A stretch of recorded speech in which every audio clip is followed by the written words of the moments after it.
Hey guys, it's time for a Bible story. And do y'all remember how recently we celebrated Easter and how Jesus was resurrected or rose from the dead after 3 days?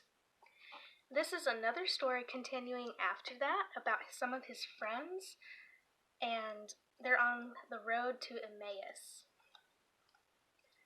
3 days after Jesus died, Cleopas and his friend were slowly walking down the road to Emmaus. They were walking slowly because they felt very sad. Why did Jesus have to die? They wondered. After a while, a stranger began to walk along with them. The stranger was really Jesus, but Cleopas and his friend didn't know it. What are you talking about? The stranger asked.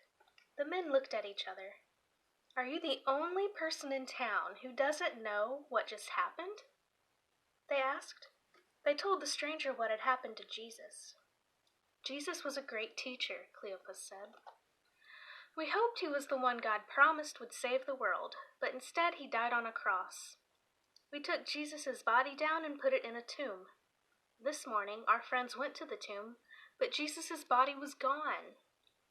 And they said there was an angel there instead. The angel told our friends Jesus is alive, but... Stop being silly, the stranger said. How many times do you need to hear this? It was God's plan for Jesus to die and become alive again to save the world. By now, they were almost to Emmaus. Cleopas invited the stranger to stay for dinner. During dinner, the stranger picked up a loaf of bread, broke it, blessed it, and gave each man a piece. All of a sudden, Cleopas and his friend recognized the stranger. It was Jesus, but then Jesus disappeared. Cleopas and his friend jumped up, ran from the room, and went to tell the rest of Jesus' disciples that Jesus was really alive, and God had kept another promise.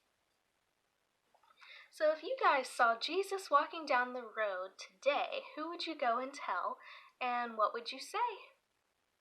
Bye.